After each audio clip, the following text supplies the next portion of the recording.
You believe we're this deep into the NFL season? We got to make every second count. With DraftKings Sportsbook, you can make the most out of every game day.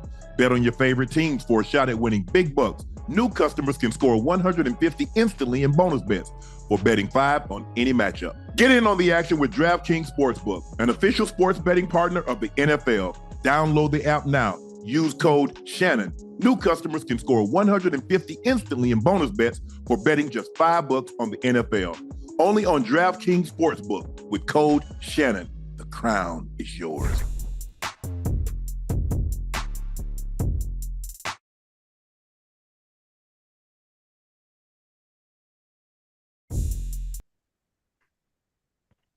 Hello, ladies and gentlemen, and thank you for joining us for a very special episode of Nightcap. Thank you for liking and make sure you click that subscribe button. You guys, you did it. We're at 358,000 subs, which means subscribers. Ocho. Yeah. And so you know what that means, right? We're having our massive giveaway tonight, $20,000, 40 different people. We'll be running the giveaway in 4 different parts. So keep your head on a swivel. So we're going to do 10, about 15 minutes in, another 10, another 10, and another 10. So make sure you listen. Remember, listen to understand. Don't listen to respond. Listen to understand. We're going to tell you what you need to do to make sure you get your money, okay? We want to thank you. Ocho and I want to really, really thank you for helping us get to this number, helping us grow as fast as you have. Please make sure you click that subscribe button. Make sure you hit that like button. Also, we may have are we going to have it? We got it up. Shea, yeah. And we also have Shea by Laportier pinned at the top. It is back in stock, so the holidays are right around the corner, so make sure you go get yourself or someone special a bottle. So remember, we're having our massive giveaway tonight, $20,000, 40 different people. We will give it away in 4 different segments, 10 individuals at a time. 10. Listen. 10. So please. Listen. Matter of fact, before we even start, you know what I think we should do? What we should do? Only if we can hit 1 million subs, before January, because we're already in December. If we can hit 1 million subs before January, how about we do this, right? How about we act like Oprah and give away a car? If we can hit 1 million subs before January, how about we give away a car? I'm talking about something efficient, affordable, where they, and obviously not where they have to make any payments, but all they would have to do is cover their insurance. Well, they're going to have to pay the taxes on that mofo. Well, I'll cover the taxes then. I'll cover the taxes. But if we can hit 1 million subs, and 1 million subs by January 1st. 1 million subs before January, a car. And I'm standing on business about that. Y'all know I don't play my right hand of God. Somebody gonna get a car if we hit 1 million subs before January, and I guarantee you that. And that's on Mary Had a Little Lamb and Jesus Sandals. All right. Well, you don't put us out there now. It's half your show, so you don't. I don't best ride and listen to you and let you drive, and we're in the middle of nowhere now. Not I really, know I should have put really, that navigation. One thing, the only person behind this wheel is Jesus. Man, look here. I know I should have trusted you. Gave you the mic, and you done started talking crazy. You done told all the business. Man, okay, y'all heard it.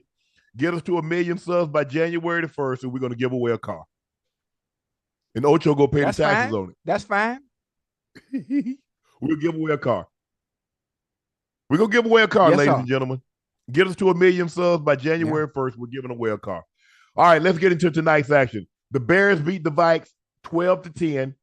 Entering the night, the Chicago Bears had lost 22 straight games in which they trailed at any point in the fourth quarter. Justin Fields, 27 of 37, 217 yards. Joshua Dobbs was 22 of 35. He had a bunch of turnovers, 185 yards. 4 picks. 4. Half 3, they probably win the game easily. 2, they run away with it. But what were some of your takeaways tonight? Listen, I love both teams. I love both quarterbacks. I love Dobbs. I love Justin Fields. But it was a snooze fest. It was a defensive game. Obviously, the interception didn't make it any better. Drop ball, going into the other. other players' hands. Both sides of the ball. At the half, it was 3-3. Nothing was going on. Nothing. I mean, they were moving the ball somewhat efficient up and down the field, but there was no scoring. 3 field goals tonight. What, 3 field goals or 4 field goals to win the game? Four. 4 field goals. 4 field goals and a Four, touchdown. No, actually, it was five field yeah, goals and a okay. touchdown. 5 field goals and a touchdown.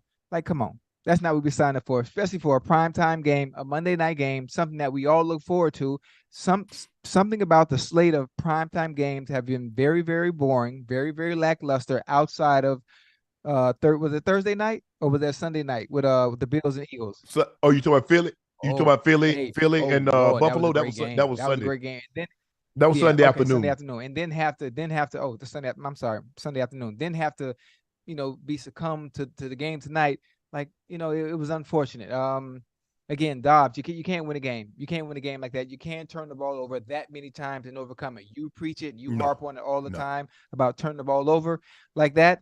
And on the other side of the ball, I mean, the Bears played phenomenal defense. They played great defense, especially for them to turn the ball over, that for the Vikings to turn the ball over that many times. I would have liked for the Bears to have run away with this game. It shouldn't have come down to a field goal at the end. It definitely shouldn't have came down to a field goal. Yeah, I agree with you. But I think the thing was, Ocho, when you look at this game, when they set matchups for Monday night, which is a year in advance, I'm sure ESPN, who telecast the game, was expecting to get Kirk Cousins, and they were expecting Justin Jefferson, and they were expecting to get a much improved Justin Fields. And so that's what you're expecting. Well, you don't always get what you expect. You know what I'm saying? Sometimes, and so I think that was the case. Joshua Dobbs has kind of bounced around. And I think sometimes you see, I mean, he can show you flashes, but I think tonight shows you why he's bounced around, why he's had so many stops in this league. But, you're asking an awful lot. A guy that's he's been there probably less than a month. 3 weeks.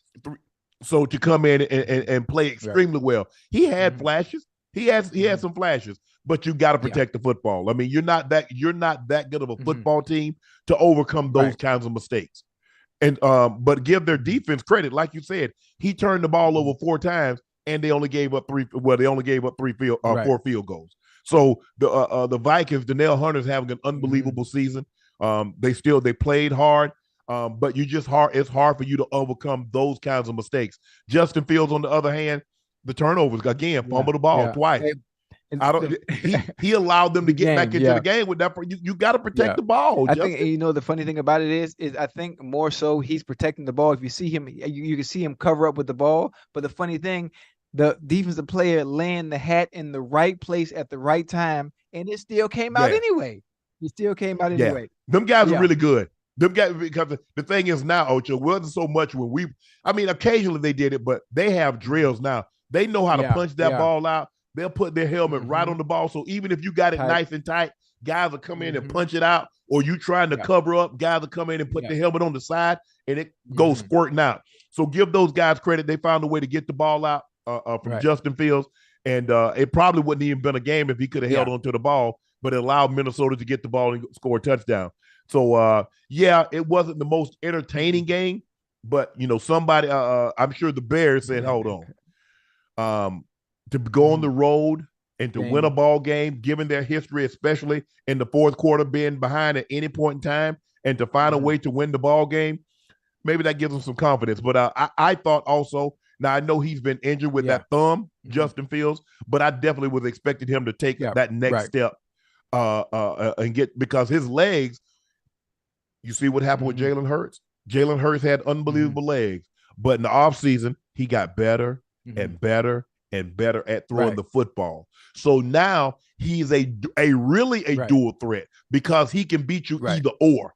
And I think that's the next step in order for Justin Fields to be. And I don't think he's going to be in Chicago. What? I really don't, because it looks like the Carolina Panthers are going to have the number 1 pick, which means that's going to go to the Chicago Bears. Yeah, but so you think Caleb Williams? Caleb Williams has they're saying he's going to have one of the higher grades for a quarterback that's come out in a very long time.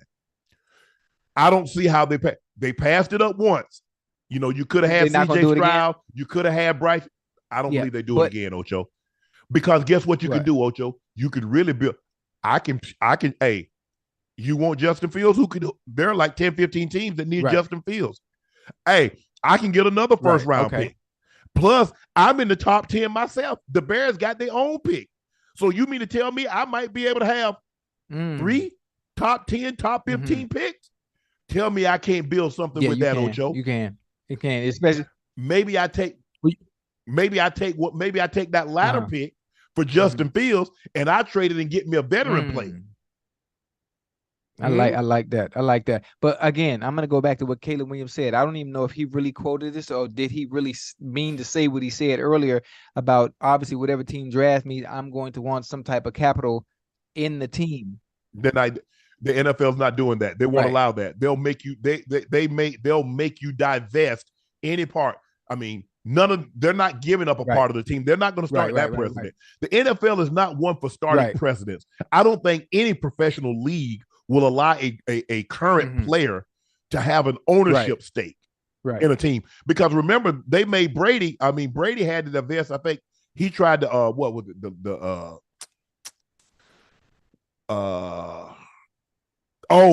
Dolphins. Remember they tried to run that little backdoor deal? That's what got everybody in trouble. Yeah. And Brian Flores blew. Yeah. They said, oh, no, that's not going to happen. You come play quarterback. We'll give you a little percentage of the team. We'll keep that hush-hush. No, sir, huh? No, you're not. Yeah, but you got to remember, he also said, I don't know if it was him talking or maybe his family members talking. He was saying, depending on the team that would have the number 1 pick, I would even subject myself to going back to USC for another year if the team is that bad. Football too dangerous. It's too dangerous as a game. You're going to run the risk of tearing an ACL? You're going to run the risk of breaking a leg? Or you're going to take $40 million in your hands, Ocho? I just want to know what Ocho going to do. Listen, obviously, you know, I would come out. But when a player like that, when a player says something like that ahead of time, before it's time to get drafted, teams off. They're trying to scare teams off. You think so? Ocho, you know, you be saying, do it again and see what happens. You don't really want them to do it again. You're really trying to scare them off and deter them from saying what they did to begin with. And I think that's what Caleb Williams, he's trying to deter. Ocho, you're not going to the Cowboys. You're not going, when you're the number 1 pick, you're not going to a quality team. That's the reason why they got the number 1 pick. If they were any good, they wouldn't have the number 1 pick.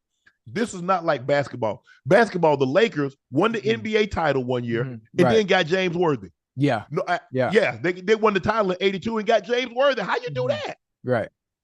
Yeah, so, that's totally unfair because then obviously you get situations like Bryce Young. I'm sorry to go off topic right now. No, go ahead. We can go there. You get situations like Bryce Young where a young fella, he's a number 1 pick in the draft, and I love the Panthers. I love them on both sides of the ball, but there's really nothing for them to work with. Obviously, Frank Reich, we getting on that in a minute anyway. So I'm gonna stop. I'm gonna stop because we got that later on. I'm gonna stop. Yes.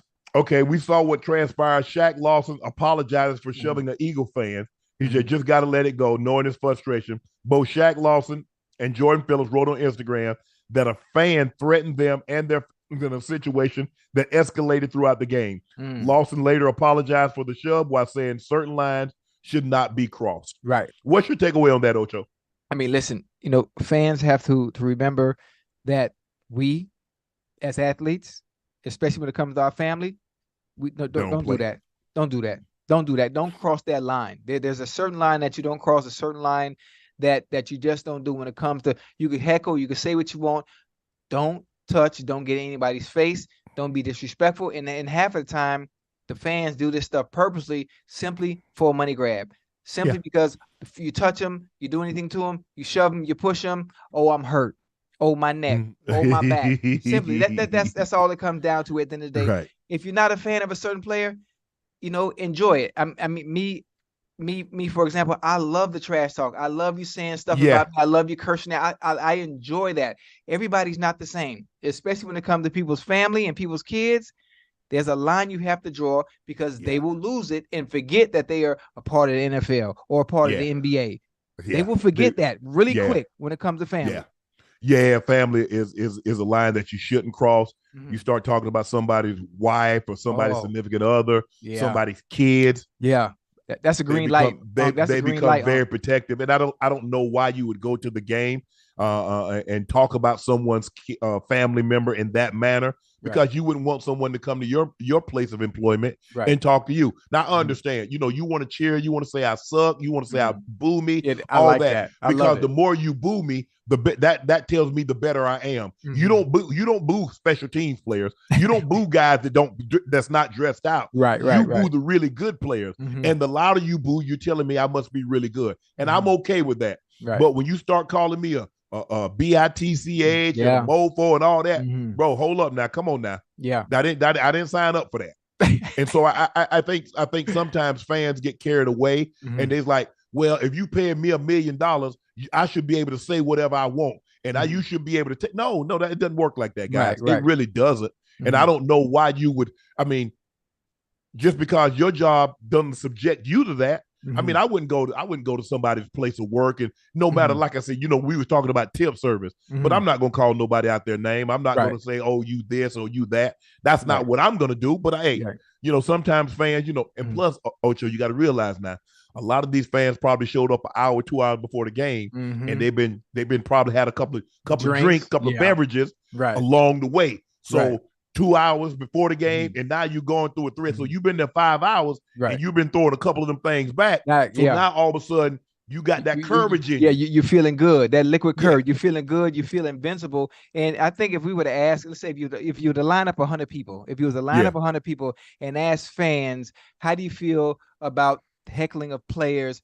They would all probably agree they should be able to take it. They make millions of dollars. Yes, that's everybody's first crush that they lean on, is they make all this money. They should be able to withstand, hey, sticks and stones may break my bones, but words don't. But still, you come to somebody's job. You're coming to somebody's job, have fun, enjoy it, talk your trash. Just don't get disrespectful and cross certain lines that you wouldn't want anybody doing to you. Right, because Ocho, you probably after about 5 or 6 beers, you probably look like, man, Jordan Phillips and Shaq Lawson, they don't look that big. I think I can take them. I think, hey, Ocho, you start like, hey, he ain't that big. I mean, he got pads on, so probably in real life they probably ain't that. They're probably not that big. And you start like trying to convince yourself, hey, you, look at me, I'm talking to you. Fuck, you know what I'm saying? And so, you be walked up on ass cutting and don't even know it. Don't even know it. But like, I understand fans, you want to go and you want to have a good time, and I'm okay with that. But like I said, there are certain lines, no matter what it is, there are certain lines that you shouldn't cross. Yes, sir. Oh, wait. Okay. Here it is, Ocho. For our first giveaway tonight, you'll have 60 seconds to enter your email into the chat. Anyone that spams the same email will be disqualified. Don't look. We got really great computer equipment and really great technology. Right. So don't come with the bull jive. Y'all did that last time, the little tank, and all of a sudden we had 500, 1,000 little tanks. Now, y'all going to mess around and mess it up for everybody, and then what we're going to end up doing, we're going to secretly end up emailing said person. And then don't nobody, because see, we want people to actually believe, that want people to know that the money was dispensed. Right. It's kind of like the lottery. The lottery really wants to announce the winner because they don't want people to think that nobody won it and they just pulled the money down. So that's why they wanted, that's why they like announcing the winners, because they can show people actually won said prize. We want to show that someone won the money, the $20,000. There were 40 individuals that signed up and they won. We want that to happen, but we don't want y'all coming up with the bull jive. So with that being said, 60 seconds to enter your email into the chat. 60 seconds. So here we go. Are we going to do it now? Okay. Yeah, so let's rock. Anyone that enters the email after the graphics disappears will be disqualified. Tell them you again. have 50 seconds now. Tell them don't spam now. Tell them again. Anyone that spams the same email will be disqualified. Anyone that enters their email after the graphic disappears will also be disqualified. Anyone that spams the same email will be DQ'd, disqualified. Anyone that enter the email after the graphic disappears will also be DQ'd. Good luck. Frank Reich was fired after going 1-10. Ocho, I kind of think we kind of knew this was coming. What he supposed to do, man? What Frank's supposed to do, man? What you supposed to do? What is Frank Reich supposed to do? You got the number 1 pick. You draft Bryce Young. Yeah. You draft Bryce Young. He comes to a team, right? Reports are he wanted CJ Stroud. But again, the owner, David Tepper, wanted Bryce Young. Right. But this is the problem. This is the problem with that. I don't care if you had CJ Stroud. I don't care if you had Mary had a little lamb. I don't care if you had Bryce Young. What you see right now are the same results you were going to get, regardless of who you have at the helm, when you don't have the proper players surrounded by that said player. I totally agree, Ocho. You know, at no disrespect to anybody that plays for the Panthers. I'm just saying what you're seeing is a result of not having the said product necessary to compete at the level, and they have to build. They have to build. I hope, God forbid, I hope Panthers fans understand it's going to take time. They have to build a team around Bryce Young so we can see the same results we saw from him when he was at Alabama. Yeah, I think the thing is, Ocho, but what happens is David Tepper is a guy that doesn't have very much patience. Oh, you got to. You got to. Well, he doesn't seem to understand that because he had Matt Rule on the payroll, and then he had a great situation with Steve Wilkes. Steve Wilkes came halfway through the season. They played extremely well, but he wanted names. He liked names. He's looking to make a splash, and Steve Wilkes didn't have the cachet or didn't have the name. Right. So all of a sudden, he wasn't as appealing. Well, appealing, that doesn't work. Nah. You better get somebody that knows, that can relate to these players, that has a good system, and you probably should have got a defensive coordinator so you can run the football and play to your defense. Right. But like you said, Bryce Young doesn't have a Nico Collins. He doesn't have a Tank Dale. He doesn't have a Laramie Tunsil. He doesn't have the pieces around him to be successful like a CJ Stroud. Right. And so with that being said, you shouldn't expect the same level of success. Yes. But I think the thing that what really irked the owner, David Tepper, was no offensive improvement. It seems to be like they were regressing as opposed to, I'm not saying, Ocho, that we go out there and we win, we 5 and they're 1-10. Let's just say, for the sake of argument, they're 5-6. Yes, sir. But it seems like week after week, the offense regresses. Right. And so when there's no progress, it seems to be regress. So now what do? Yeah. Well, they fired the head coach. You fired Josh McCown. You fired the quarterback coach. So why you didn't fire the offensive coordinator if you 1-10? Well, Frank Reich wasn't calling the offensive plays, was he? Yes, probably so. Okay. Yeah. Okay. He was. Yeah. That's his expertise, and probably that's how he was able to get the job is because he called the plays. Okay. Yeah. So I have a question. Yes. You would probably be better suited to answer that for me because I don't, my knowledge across the NFL. I don't know how many head coaches actually call the offensive plays, or how many head coaches are offensive minded and also call the offensive plays. I would say, what percentage you think? Mike McCarthy let Kellen Moore go, so he calls the plays. Right. Kyle Shanahan, he calls the plays. Okay, yeah. Sean McVay, he calls the plays. Andy Reid, he calls the play. Okay, that's 3. The guy in Cincinnati, your head coach, he calls the plays. Zach Taylor called the plays? Yeah, Sean Payton calls the plays. Josh McDaniel was calling the plays. So I would literally have to go. Brian Daboll of the Giants, he gave up the play calling. Right. Ron Rivera doesn't call the plays. Eric Bieniemy calls the plays. Okay. So let's go to the Pete Carroll doesn't call the plays. No. Sean McVay does. Does the guy in Gannon? Gannon's the defensive guy, so he doesn't call the plays in Arizona. Right. The funny thing about it is, think about all the offensive minded head coaches that you just named. What are all their offenses doing? Very, very well. All the offenses, Shanahan, McVay offense on fire. Zach Taylor offense was on fire. Obviously, we had a slow start. Now Joe Burrow being out, gets injured. Yeah. It was two more you said. I can't remember the names. off the top of my head. But you just see what I'm saying. But all those Yeah. teams offensively, they are structured to work and be efficient. In Carolina, they don't have that. They don't have it. But also, Ocho, they have veteran quarterbacks. You got a rookie. Okay. That's right. Russ is a veteran. Right. Patrick Mahomes is a veteran. Matthew Stafford is a veteran. Right. I mean, so come on now. So even though Josh McDaniels got fired, Jimmy Garoppolo was a veteran. So yes, you got veteran quarterbacks and you got offensive-minded guys, although Brock Purdy's in his second year, but he's not a rookie. Right. And he was a starter last year. Right.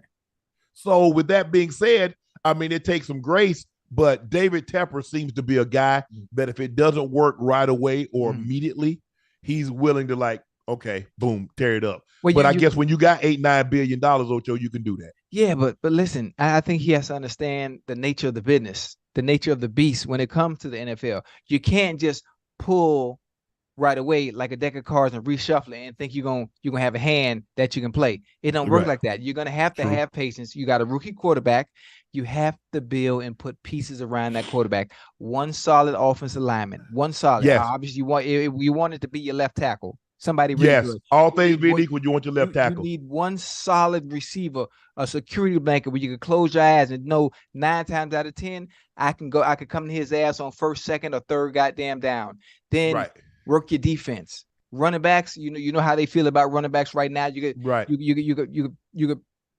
pull in any which way you want and get somebody that's efficient. But that takes time. I could just sit here and call it out on what you need to do, but in order to do it the right way, it takes time. Yeah, you look at the Houston Texans and C.J. Stroud.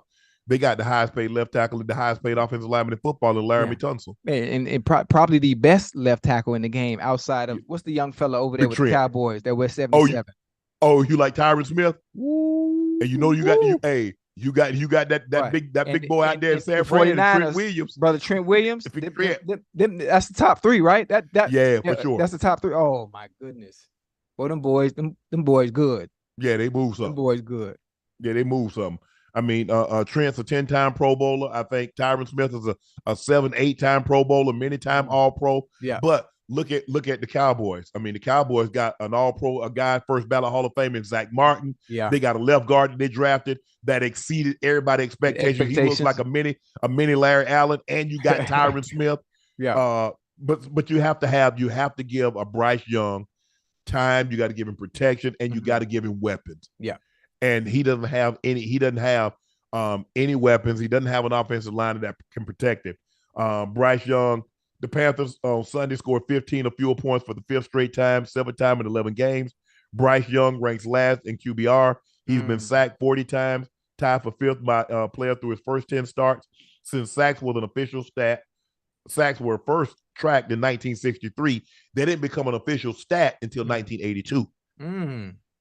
Yeah, that's crazy, man. That's crazy. I mean, people been sacking the quarterbacks for a long time and didn't get credit for it. Yeah, he gonna be all right though. He's gonna be all right there. For one, he's coming from a program where he's used to winning. He has a winning mentality. All they have to do is put the pieces around him. Obviously, Alabama is stacked. They stacked all the way across the board. And if you get to the NFL, it ain't the same. No, it ain't the same. No. Deebo Samuels says he doesn't regret calling James Bradberry IV trash ahead of his massive Week 13 showdown. Back in the offseason, Deebo had some words for Bradberry. Said he was trash. Deebo was asked on Monday, did he regret calling him Bradberry trash? He said, I don't regret anything. I don't regret nothing I say. Deebo was upset how the 49ers lost to Philly. Remember, he hurt Brock Purdy hurt his elbow, and then Josh Johnson got knocked out of the game with a concussion. Yeah. And the Eagles coasted to a 31-7 victory because they ended up snapping the ball directly to Christian McCaffrey and a lot of other things. But basically, the 2 starting quarterbacks got knocked out of the game and left them limited. Deebo said we lost because we played with 10 people. I ain't gonna keep going on about it. What could have happened or what should have happened, but yeah, it was definitely been a different outcome if we're healthy. So, what's your takeaway on Deebo? I like it. This is what we need. This is what the NFL has been missing a little bit. Obviously, you go out there and play. You got the product on the field. You got people celebrating. You got people having fun. You got people dancing. You got choreography. But we don't have no goddamn trash talk. We don't have no trash talk. We don't got no players going at each other. We don't have no personal arguments like we had when I was playing during my era, where there were certain people that literally didn't like each other and really meant it. It's like having food with no goddamn seasoning. What Deebo Samuel just did is he added food to the seasoning.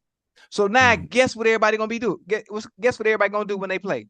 Everybody gonna be tuned in because you want to see what Bradbury does. You want to see what Deebo does. It makes the game fun and exciting, even if they are serious. From the outside looking in, now as a fan of the game, I love this. I love it. This is something this is a dynamic part of the game that has been missing. That was great in the 80s. It was great in the 90s. It was great in the early 2000s. But it's a lost art that players don't do. If there's somebody you don't like, come out. Let them know, and then go out there and back up your talk. Well, they're too busy exchanging jersey after the game. So I mean, come on, Ocho, man. They took this too far.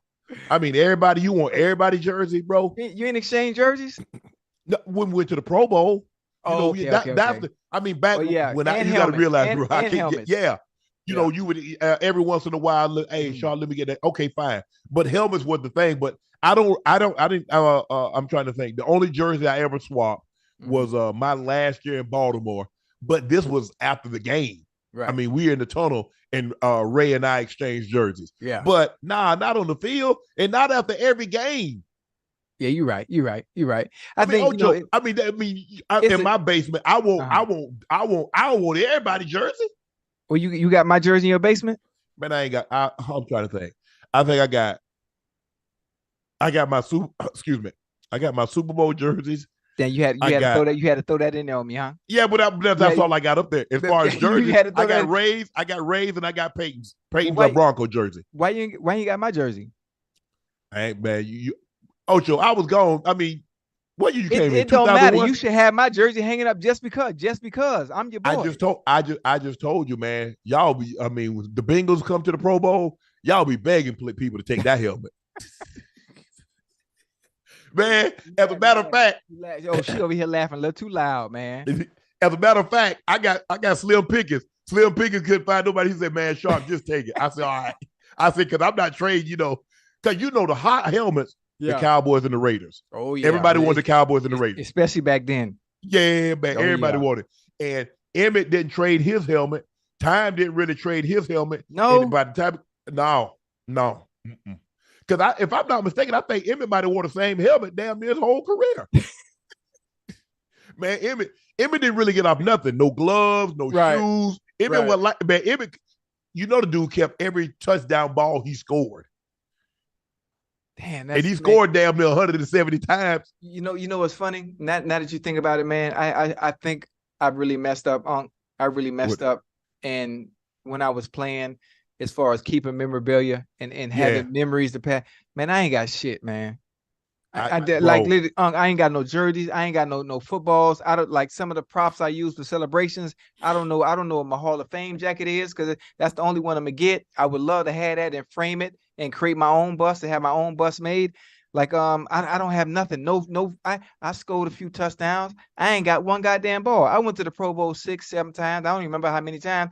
I don't even know my Pro Bowl shit at. I don't have no memorabilia. And I think that's bad. I think that's bad.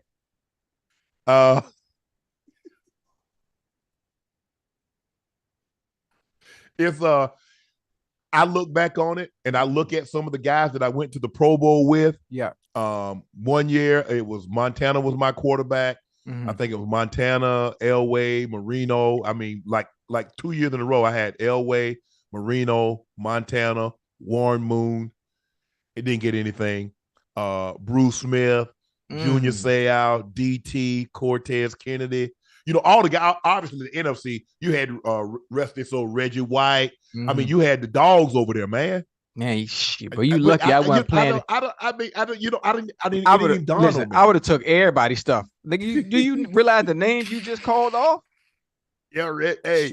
But I remember the first time I went, my brother went, and I was in the league, but he's like, hey, my sister had went the year before. Right. And then I went the next year, and man, I went over there and I was just looking around, Jerry. I mean, Jerry, Michael, Chris Carter, Herman Moore, my brother Reggie and Bruce and DT and Say Al. Yeah. Man, I mean, and the quarterbacks, you had Steve and Troy, Brett Favre. I mean, bro, but it didn't really dawn on me until it was too late. Yeah. My last year at the Pro Bowl, Peyton Manning and Tom Brady was there. They get nothing. That's crazy. But at the time, it's not like it is now, where guys are understanding are collectibles and me. Right. It didn't dawn. Dion was the corners. Dion, Rod Woodson, Aeneas Williams. Aeneas, Arizona. Yeah. Aeneas. He was nice. DG, Darryl Green was. Yes.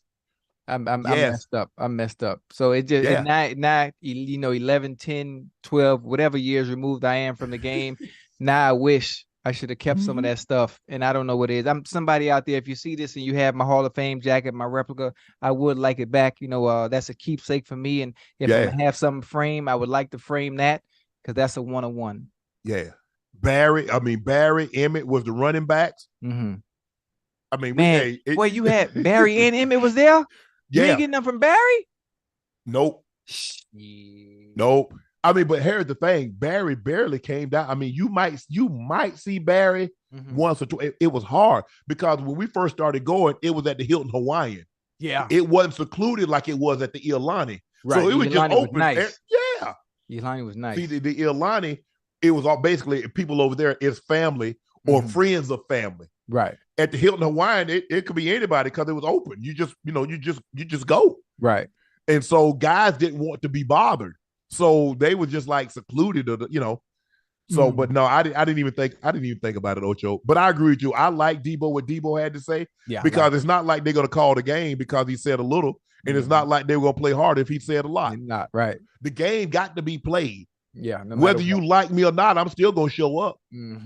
So we gonna punish you. We gonna make him eat the words. That's what I'm here for. Yeah, most definitely. And I hate coaches that say, don't give another team bulletin board material. Don't do anything that's going to make them play better. Play what?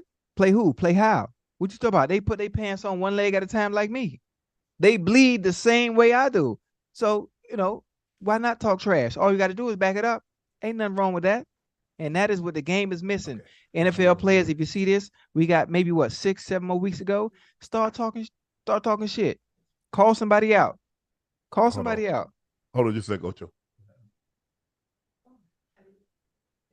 Baby, you ain't let me get you ain't let me get no kiss or nothing. Check this out. Rail says she sleep. Nah, she just flew in.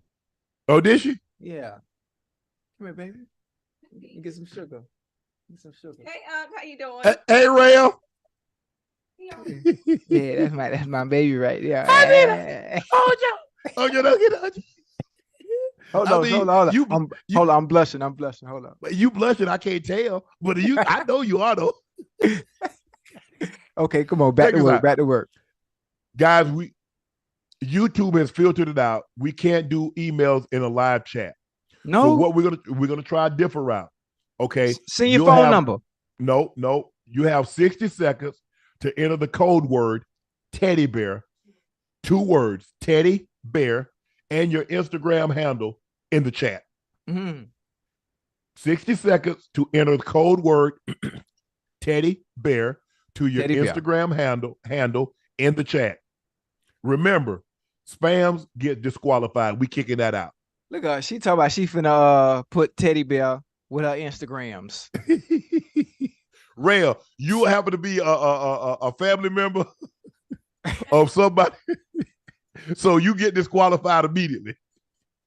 So remember, you have 60 seconds to enter code word teddy bear. That's 2 words, teddy bear, and your Instagram handle in the chat. So good luck. Ocho. Yeah. You sat courtside. Hey, I sat courtside, baby. I sat courtside. Although it wasn't a very good game, you got an opportunity to see competition at its highest level. Yeah. Although the Lakers' effort left a lot to be desired. Yeah. So what was kind of your takeaway from the game? Listen, I had fun. Unc. Listen, I wasn't worried about the score of the game. I was watching boys. I was watching the pick and roll. I was watching Maxey. Maxey was hitting threes. Boy, they're good. Everybody was hitting threes on Legos. What? Listen, the young fella. What's the young fella name? Joel Embiid. Yeah, Embiid. Yeah, Embiid. Nice. Him and AD was going at it. They was battling. Boy, them boys trees, boy. Yeah, you see how tall them boys is, a person? Yeah. Yeah. I seen LeBron. I seen Pat Bev out there playing defense on Austin Reed. Austin Reed, nice with it. You know that? For sure. Yeah. Austin Reed. I know where he grew up. I knew he grew up around some of them people because he played. Kobe of the Ozarks. Oh yeah. Well, he played that. He's nice with it. Listen, I'm not a huge. I can say this. I'm not a huge fan of the game of basketball, but having the opportunity, I go to one Heat game a year. This was my first game this year, obviously, and I haven't been to a Heat game yet. But being able to sit courtside at a game like that, LeBron, AD, Maxey, Pat Bev, I really enjoyed it. I really enjoyed the experience. I had fun, and what the scoreline didn't even matter to me. I was just happy to be at the game, sitting close enough to see the players play, and to be the size that some of these dudes are, and to be able to move and be as quick and be as efficient as they are, being able to transition and come off the pick and pull up, and the mid range was nice. Oh, dog, it was beautiful, and I need to get more into it, more in tune to the game of basketball, so I can talk about it the way you can, or the way Stephen A. Smith can, the same way I can talk about football, soccer, boxing, and tennis. I'm gonna get there, but it's gonna take me about 3-4 years, I think. Yeah, did any of the guys acknowledge you because they know who you are? LeBron said what's up. Joel said hello. Pat Bev came over and said something to me. D'Angelo Russell came over and hollered at me. So AD gave me the eye because he was sitting at the free throw line. He couldn't actually come over, but they did acknowledge me. That was a pretty dope feeling. One of the head coaches, the assistant coach, I can't remember his name. For the Lakers? From the Lakers. He almost looked like Cuttino Mobley, but it ain't Cuttino Mobley because he didn't have the beard. I know you're talking about. Yeah, you got the beard. I know you. Yeah. He came over. We talked for a little bit. Do you know how many people in that stadium I was walking through said, "Man, we love watching you and Unc. What you and Unc do." D'Angelo Russell mentioned the same thing, but what you and Unc doing, man, is special, man. I love watching y'all. As did the coach. Coach said, "Man, you got to come on down here to LA, and come check us out." I said, "Coach, I love you, baby, but have you seen the prices for the courtside seats in LA?" He said, it's different. You ain't even got to come to a game. Come holler at us at practice. Come watch a practice. Come and kick it." I say, you know what? When I come out to LA, I'm gonna make sure I'm gonna hold you to that. Yeah. Hey, Patrick Woolley asked, "Hey, Unc and Ocho, you guys said you wouldn't mind trying different cuisines, but have y'all had escargot? You know what escargot is? Who? Escargot. It's like snails. Cargo? Escargot. Snails.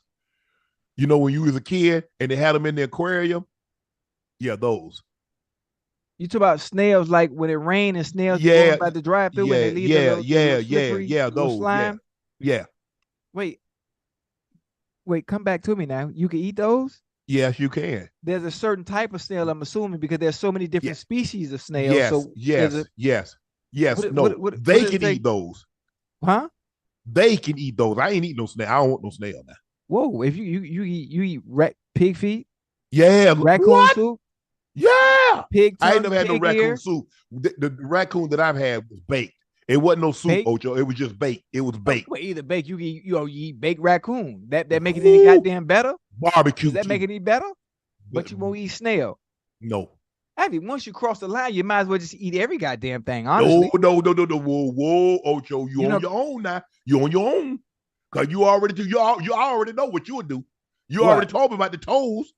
Yeah, daddy, but the toes is the bare goddamn minimum. Hey, that's slip of the tongue. That's the toes, Ocho. The bare minimum. Ocho, a slip of the tongue ain't nobody's fault. I'm just saying, that ain't got nothing to do with me now. I'm just saying, Ocho, slip of the tongue ain't nobody's fault. You can't do that. I'm not gonna say it. I'm sure the people are tired of me saying it, but right now, you of age and you're gonna have to live a little bit. You ain't living. You alive, but you ain't living. We gonna get you together though. I'm gonna work with you. Ocho, I ain't gonna let you put these batteries in my back. You ain't finna do that to me. You lying to me. I ain't going for that.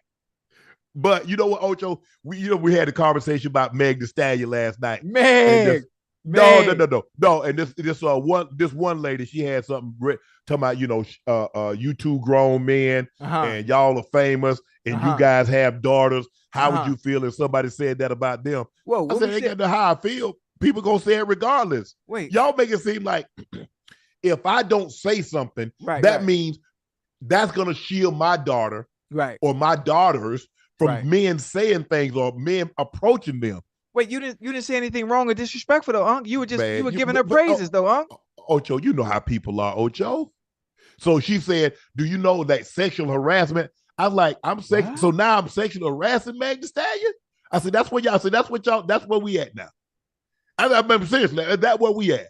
And you see, Ocho, now you understand why I don't ride the elevator with single women, don't you?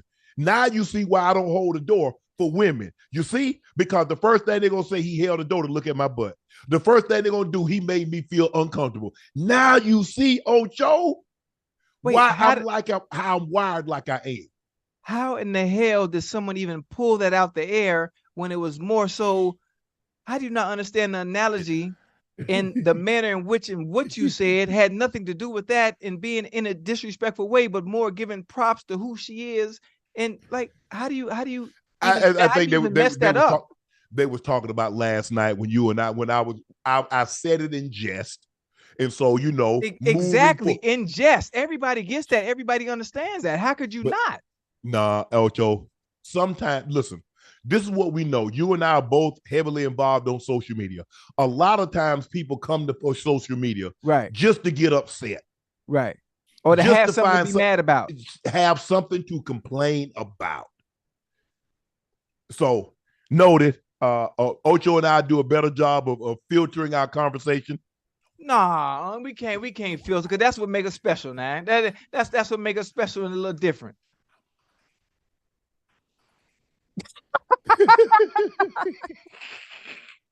Hey, listen, us being ourselves is what makes us unique. The chemistry and the fun and the analogies and the jokes and the pandering and the people that are watching and subscribing and understanding that we're not being nothing we say is with ill intent. It's all about fun and entertainment. Well, this is why we're on digital. We're on YouTube. We understand that we couldn't take what we say to linear television, and that's okay. I am completely fine with this platform. This is ours. Yes. This is ours. Yeah. And so, and I think the thing is that people have waited for so long for someone that's in our position, that talks like them, that sounds like them, that looks like them. And so, and a lot of look, when you and I have conversations, Ocho, they're like, okay, a lot of times when I tell stories and I use phrases, they've never heard those before. Nah. A lot of these phrases, I heard men say this back when I was a kid, and a lot of times I'm trying to come up with phrases, but that will resonate, and people like, okay. A lot of people that's gone to college, and you're not washing laundry on a regular basis. So you throw the laundry in the corner, and the laundry is piled high. So when I say somebody is stacked like dirty laundry in the dorm room, it like, I can see that, because I remember when I was in school, that's what I did. I just threw the laundry in the corner, and it got hot. But like I said, Ocho, everybody is not gonna be pleased or happy with the way we talk or the way we say things, and so I'll take note of that. I ain't changing, but I do hear you.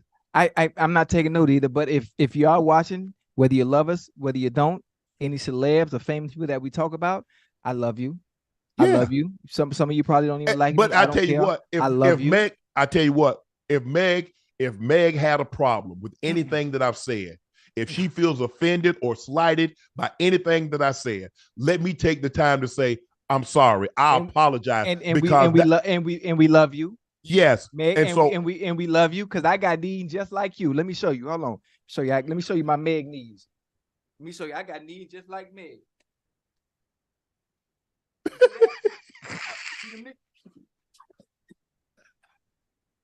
My bad.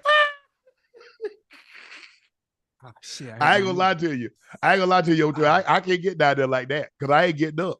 You can't. The only time I squat like that is to sit in the car.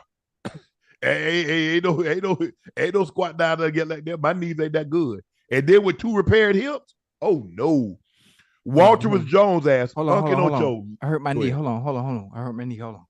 Mm-hmm. Okay. Keep on thinking you young now. You ain't like O'Shea. O'Shea clip a dip quick. See? I'm flexible to Ocho. All right. Okay. Mm-hmm. You keep on talking about I'm old. They be talking about Unc old. Okay. Ain't nothing old but Unc clothes. Nah, the chair narrow. The chair narrow. Mm-hmm. Walter Jones said, Unc and Ocho, love what you're doing. Keep the dope content rolling. Question for both BOAF. Y'all, if you could have a conversation with your rookie selves, what would you say? That's a good question. If I could have a conversation with my rookie self, yep, I wouldn't change nothing. Nope, I wouldn't change nothing. No, I'm just being honest. I wouldn't change nothing. I had a great time. Obviously, learning under Peter Warrick and Darnay Scott, and then getting my opportunity to play in my second year. And from my second year all the way through, it was a ride. It was a beautiful roller coaster. It was a roller coaster of fun. It was a roller coaster of confidence. It was a roller coaster of ups and downs that I didn't let affect me. As far as the the losing goes in Cincinnati, I always promised myself that if it was always going to be a storm in Cincinnati throughout those bad years, there was going to be one light shining. There was going to be one light shining come hell or high water, and that was me. I was going to make the game entertaining and fun and respectable for fans that were in that city, and I did just that. But as my rookie self, I wouldn't take nothing back. I do everything the exact same way and add some more to it. Yeah, I'm the exact same, Ocho. I think anybody that played with me and saw that I was as serious as they come about the game of football. I mean, you see how I live my life now. So you can imagine what it like, because that was my first and foremost goal, was to play in the National Football League. Right. And so, like, nothing else mattered. I wasn't there to meet friends. And if you couldn't help me win, if you weren't going to prepare to win, I ain't have time for you, Ocho. I didn't. That's how I am. And I'm to this way. That's my brand. My brand is hard work, because that's the way Mary and Barney Porter raised us. Yeah. Hard work. And I'm not saying hard work doesn't, listen to me, people. Hard work doesn't guarantee you anything, but without it, you got no chance. Yeah. You got no chance. That's a good And one. so that was my mindset. I got there, and my brother says, I don't know how much you're going to play, but just work hard. And say, when John Elway come to you and call your number, be ready. I was ready. That's all, and that's what I tell guys. Hey, coach used to say, hey, don't cut yourself.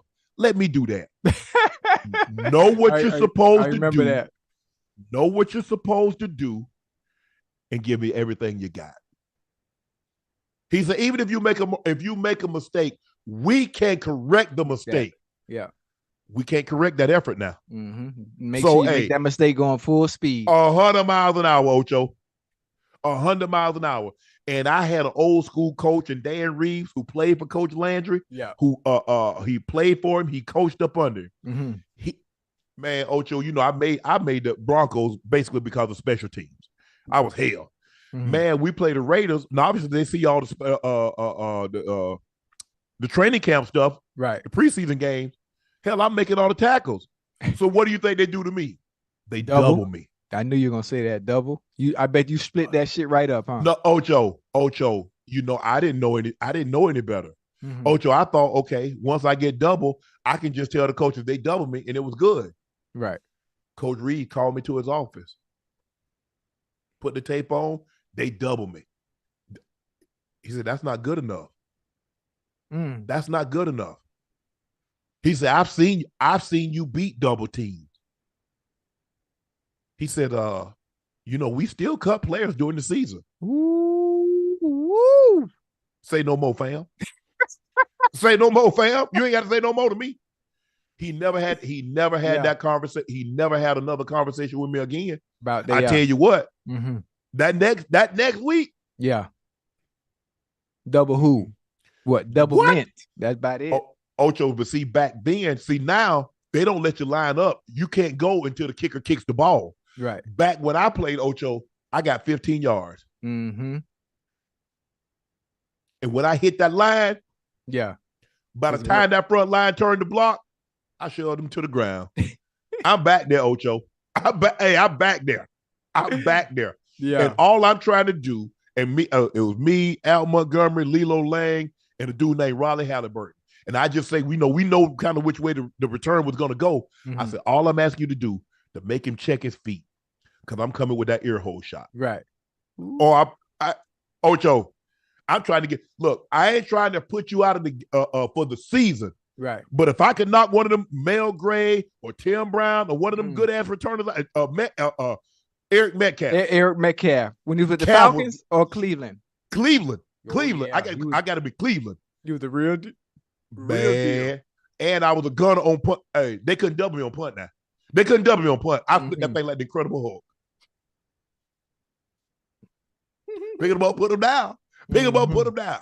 Yeah. But and so that's what made me feel. That's why, Ocho, if you notice, I don't make excuses. Because my grandmother and grandfather never gave me that opportunity to make an excuse. Yeah. Either you did or you didn't. I don't need to hear why. I just need to know you did it. My coaches, Coach Reeves, Mike, never gave me an opportunity to make it. He's like, hey, 84. Do you know who you are? I don't care. I don't care who they put on you. Right. I got my money on you. To hear him say that, to hear number 7 say, hey, I'm coming to you. Man. That's a good feeling too. Well, that's a good y'all feeling. didn't follow. See, Ocho. People won't do right because they're still trying to spam teddy bear. They just won't do right. See, Ocho, I don't know. I don't know how we have a contest without people they just won't do right. Wait, I don't understand. What do you mean they spam? You said not to spam. You said teddy bear in their Instagram, and but they still doing it. They still doing it. So we're gonna have to, we're gonna probably have to go to YouTube and ask them what's the way that we can have a contest. And actually, because it's so many people, we can minimize it when it's only 5. Right. Or maybe 10. But when you start getting 40, right, you can see the problems that we're running into. What if we just make less Hold on. Okay. So what we're going to do, we're going to go back through the logs and we're going to manually, to avoid another little tank situation, we're going to go back and pick 40 winners from the 60 seconds after the announcement. So, and we'll reach out to the 40 winners tonight and post the final list of the 40 winners tomorrow on Instagram in the morning. That's what we're going to do. Because y'all won't do right. We try, but y'all won't do right. So since y'all won't do right, we're going to do right. But now you just make it, when people do stuff like this, Ocho, it makes you not want to do anything else. Yeah. It's I can understand. Obviously, I'm putting myself in their shoes. I'm seeing it from their lens and understanding and wanting to win and having an opportunity to win. But obviously on our end, I understand your frustrations, obviously, and wanting to give back and give people the opportunity to win. But it's hard because the first thing you said before we even started the giveaway was you said, listen. The key word, listen. Yeah. And no spamming. And what do they do? Yeah, I know it's hard. It's hard. It's hard. I love y'all though. I love y'all. Uncultured Jay. That's one thing about Uncultured Jay. He be asking me questions. He be in here. Hey, Unc, I'm getting Invisalign installed tomorrow. What kind of dental work did you get done? And what has it done for you physically or mentally? You know your boy. I get it back. Man, look here. Ocho, I've always said, I sit down, if I ever were to come into some money, I'm gonna get my teeth fixed. I'm gonna get, I ain't finna be all in people's face, cheesing and peasing and they got me out here looking like the cavity creep. Right. I ain't gonna have no rotten teeth. I ain't gonna have no teeth missing. I'm gonna get my teeth fixed. And so And to this day, I'm very self-conscious about my teeth. Mm-hmm. I go through a tube of toothpaste a week. Damn, a week? A week. I brush my teeth on average about somewhere between 7 and 10 times a day. God damn, that's like the little cartoon characters, man. I brush my teeth 2 times before I leave the house in the morning to go to do first take. What? I brush my teeth before I go down and eat breakfast. I go back upstairs and brush my teeth again. Ask Ash. I get to work. I go to the bathroom and brush my teeth again. So I brush my teeth 3 times before I go on air. I come home. I eat. I brush my teeth again. I'll take a 30-minute nap. I get up. I'll brush my teeth before I go to the gym. I come home. I'll eat. I'll brush my teeth again. You doing that's enough goddamn brushing. Now, god damn. How many goddamn toothbrushes you go through now? That's a little. I change my toothbrush every 2 weeks. You know how much toothbrushes cost? You talk about you go through it every 2 weeks? I do. Yeah, I go through. Hey, Oral-B, hit your boy up. I need a deal. Shit, man. Listen, I go through Oral-B 60 soft. That's the one I use. I go through. I change my toothbrush every 2 weeks. Man, you tripping, baby? How often I change my toothbrush? Man, that thing probably all the way down like you've been scrubbing tires with it. Shit, probably. Yeah, she changed my toothbrush. I ain't got time for all that. I go through a big thing of Listerine. Yeah. Okay. Every 2 weeks. I'm with you on that. Now, what I do, obviously, because I smoke cigars, I don't brush as often as you do. But after I smoke, then I'll brush. Yeah. I can't come in the house. I can't kiss my kids. I can't kiss my baby. Obviously, I don't have no animals, so I ain't kissing no animals. But I always brush then. Let me think. What else? That's pretty much it. You're a little bit excessive with yours. I am. Ocho. You're a little bit excessive. Obviously, I do the normal routine. You know, you get up in the morning, you wash your face, you brush your teeth, you eat breakfast. And sometimes, listen, I hate to say this, people might be like, man, you crazy, you tripping. Sometimes when you brush your teeth in the morning before breakfast, the toothpaste, it throws off the taste of your goddamn food. No, I don't know if anybody agree with me with that.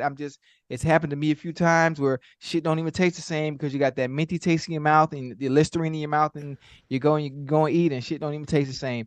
But that's just it don't taste the same either when your breath smell like everybody passed gas in the world at once. God damn. Well, that's bad. God damn. Hey, man, if boy, but that's Ocho. That's my biggest fear. Yeah. If someone were to tell me my breath stink, your mind stink. Yeah, man. Like house party, dragon. Oh yeah, Bilal yeah. But I keep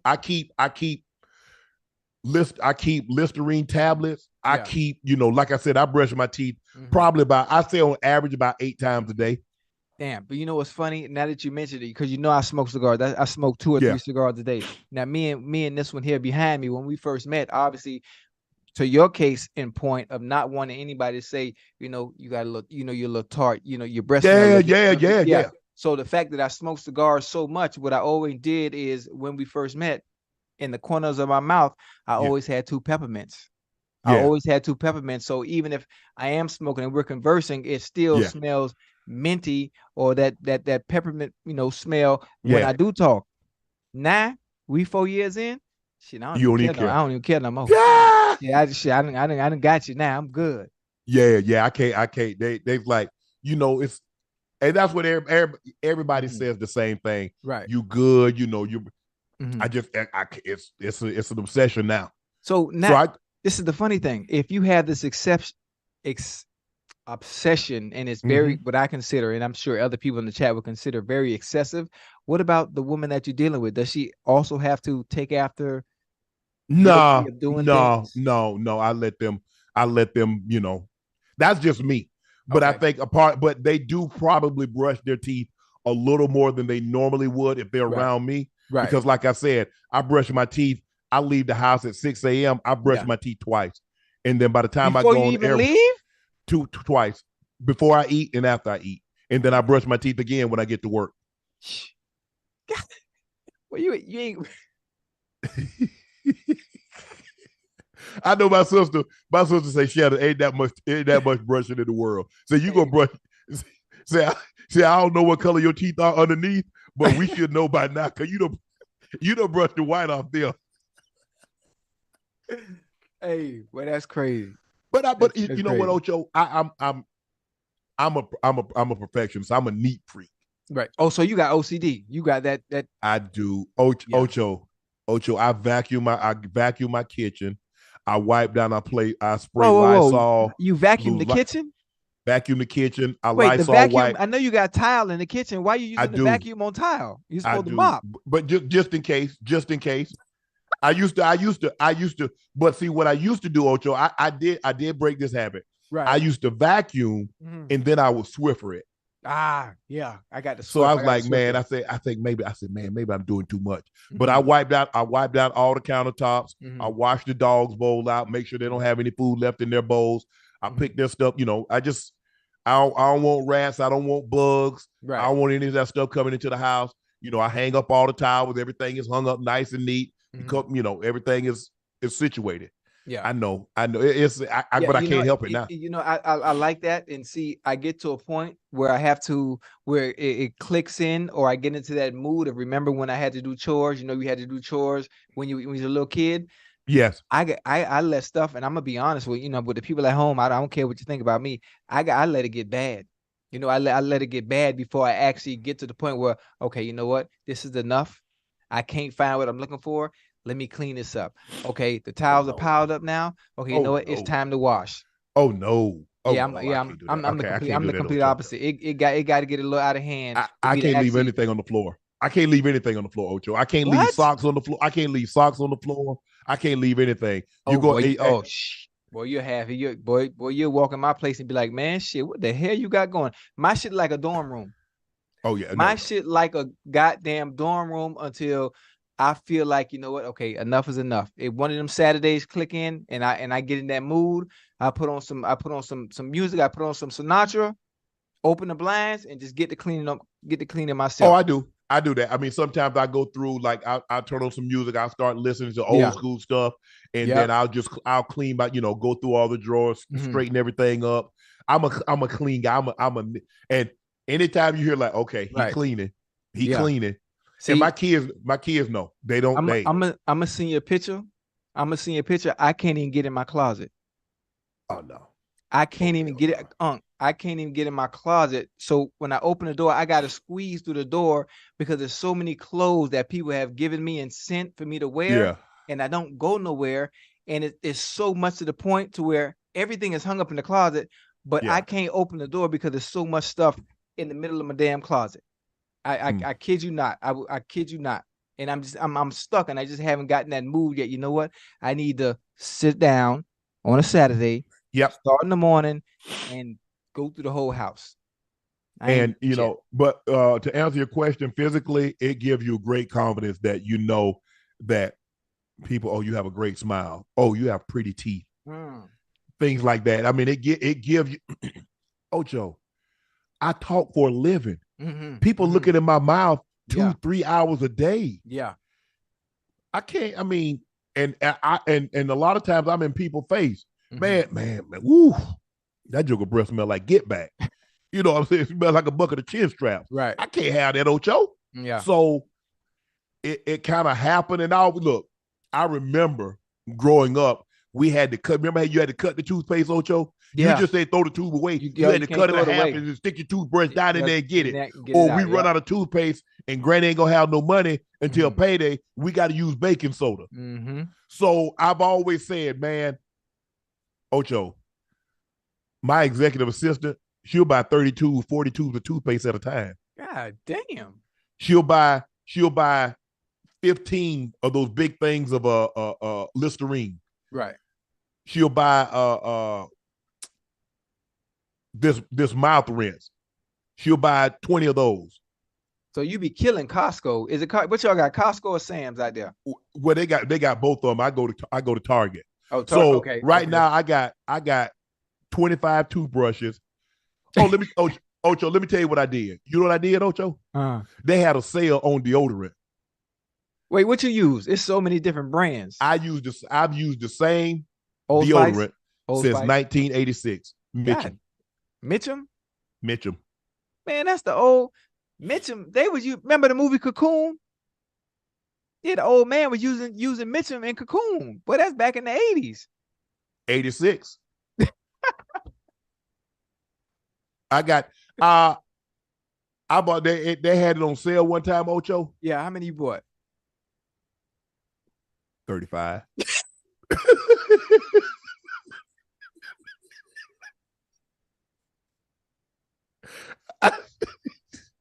Ocho, if it's something like I use, right, and it go on sale, I get it.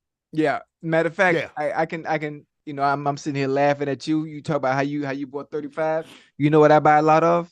What that? What I shower with and what I use on my face. If people see me in person and the first line they say, you have no blemishes and your skin is clear.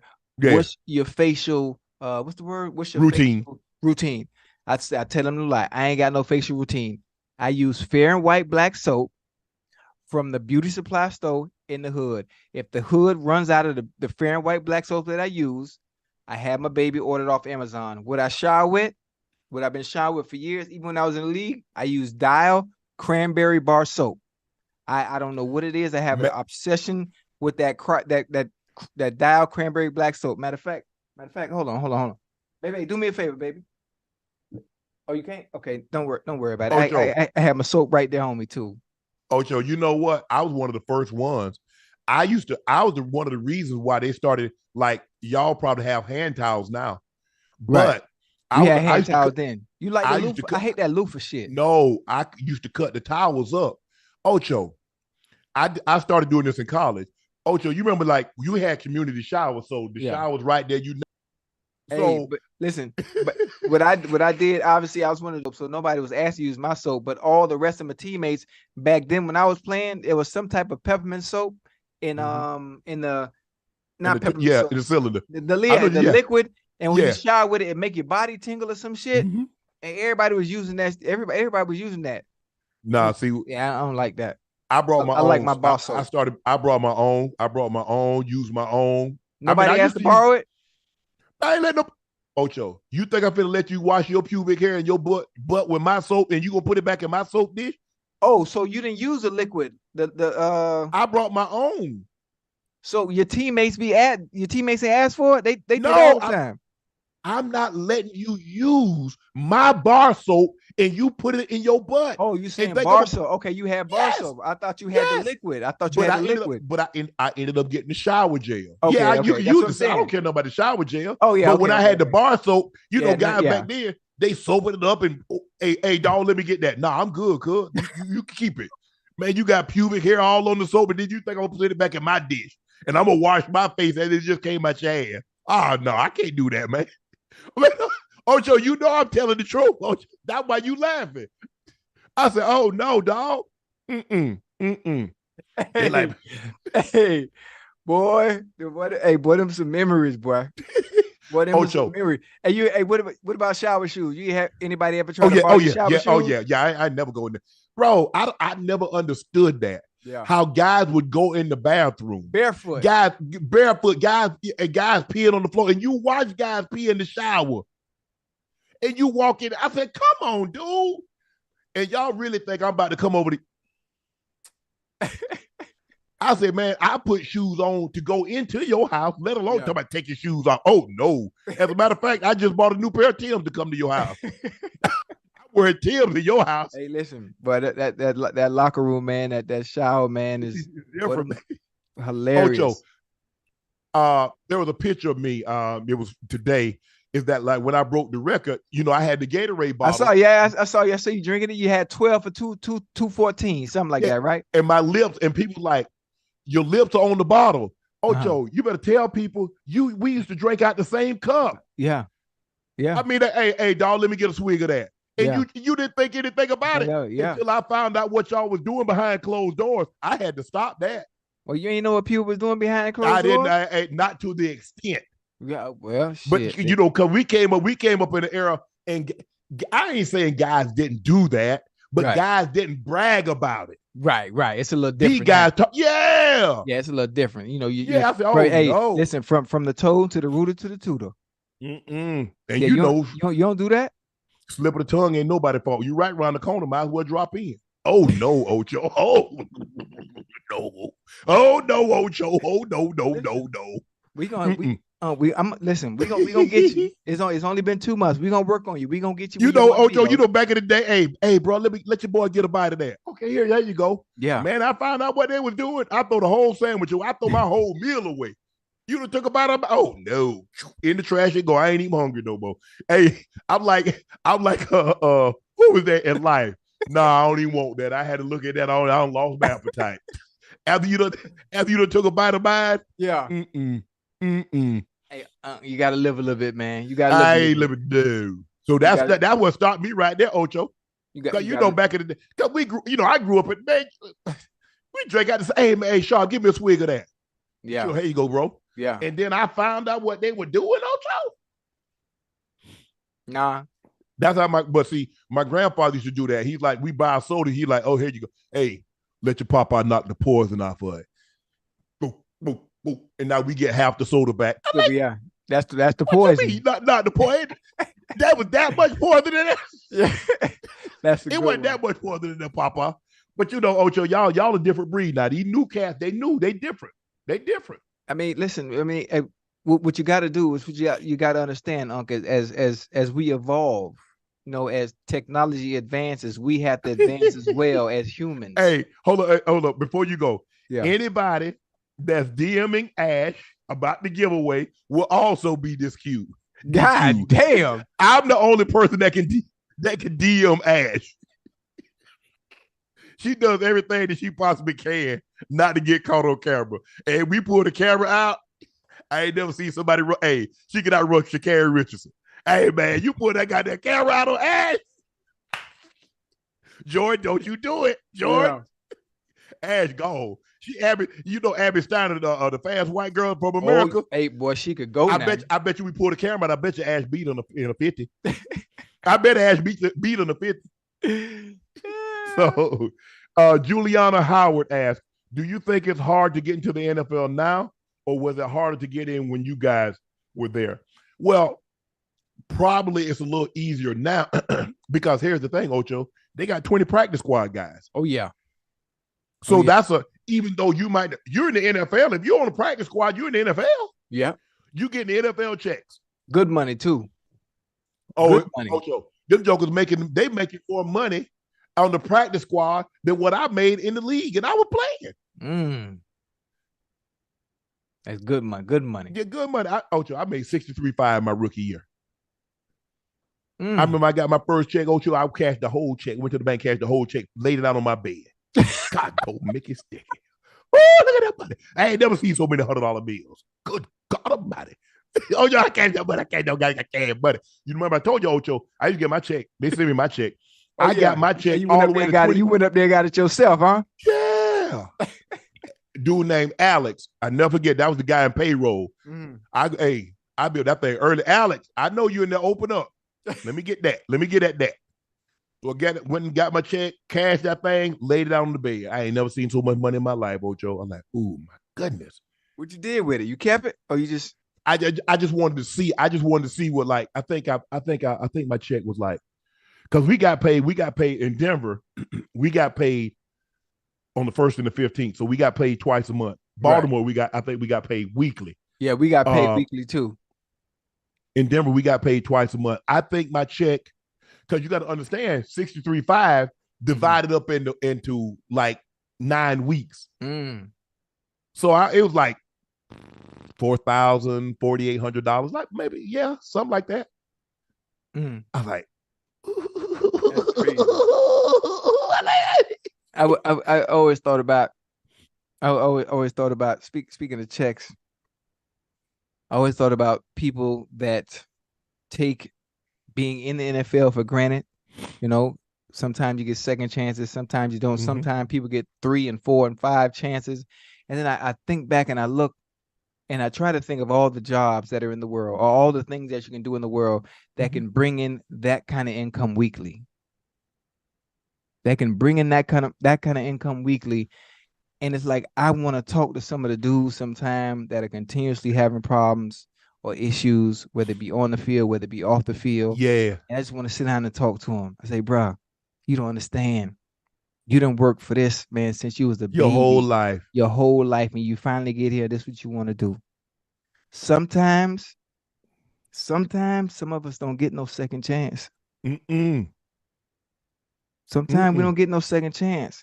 And so I see some of these dudes sometimes like, well, you're playing with your childhood dream. Yeah. You're taking shit for granted now. Because when it's gone, it's over. Oh, it's over. It's over. It's right. over. It's over. And I tell guys the same thing, Ocho. You got an opportunity to make 20, 50, 100, 200 million. Mm-hmm. And you gonna mess it up to do what? Why? You know, that ain't maybe let that person. I hate, this is what I hate. Mm-hmm. When people that are not in that situation or haven't been in that situation, man, let that man live his life. Do you realize what you're saying? Do you understand how dumb you sound? Yeah. Knowing that you wouldn't mess that situation up. Mm-hmm. Who said, oh, let that man live his life and mess up 200 million, mess up $300 million? Mm-hmm. Really? Yeah. How about this? How about get that 300 million? Once you get that 300 million, if you want to act a D-fool, have at it. But not before you get that money. Right. And that's crazy. Ocho, sometimes they need to let us have. Sometimes they need to let me come to rookie orientation, but that's another story. Dan Perkinson asked, "Hey, Unc, that shade hit differently. Hey, that shade by Laportier, that thing good, ain't it? Ocho, what's your favorite cigar? Love the podcast. Y'all done took over late night. Love you guys. What's your favorite cigar, Ocho? My favorite cigar is obviously mine. The Boa Vito. The Boa Vito, very smooth. Yeah. The Boa Vito would probably be my favorite. My second favorite would probably be Lunatic. The Lunatic cigar, 70 gauge. I really like it. It's real short, almost a nub, a little peppery, a little strong, but it's my second favorite. And my third would be the Andalusian Bull. The Andalusian Bull, I think we might have been cigar of the year 2015, maybe. And those are my top three. Obviously, my cigar is my favorite. And those are my top three. Well, you ain't sent me no cigar, so I don't know what my favorite is. Well, you know what? I've never seen you with a stick before. I've never seen you with a stick. I didn't even know you smoke. Now, I've never seen you with a cigar. Now, I know you drink your cognac, your Laportier. How you say it? I want to butcher it. Laportier. Yeah. Yeah, you got to say it. You got to say it like you French. Laportier. Yeah, that thing good. Hey, that Laportier. Yeah, with a stick. Yeah. That thing hit. I don't drink. I ain't never had no alcohol. Tell Rail. I'm gonna send Rail about it. Rail will tell you about it. Nah, she drank like a fish. Don't do that. No. That thing nice and mellow, smooth. Oh, it's smooth? Martini. Yeah. Yeah, because she get the stumbling and don't know where she at. I can't deal with that. Ocho, somebody got us a new. This is a great question here. Yeah. I'm interested to see how you gonna answer this. Okay. Darius Allen asks, Unc and Ocho, if you guys are starting a new franchise and your quarterback options are Jalen Hurts and Lamar Jackson, who you taking? Holy shit. God damn, that's a good one. Let me take my goddamn glasses off for this one. Damn, that's a good one. Ooh. You want me to go first? You can't go wrong either way you go. That's like asking me to choose between the musical taste of listening to goddamn Beyonce or listening to Rihanna. You know, both different styles, both phenomenal artists at what they do. But either way you go, is it a wrong answer? Right now, if you telling me right now, this is my franchise right now. You changing the question? No, he said, if you guys are starting a new franchise, right, and your quarterback options are Jalen Hurts and Lamar Jackson, who you taking? Right. I'm taking Jalen. You changed the question to say like right now, based on what they're doing right now. I'm taking Lamar. Okay, if you starting the franchise, you got a franchise before, you got the franchise now. Right. I'm taking Jalen. I like Lamar.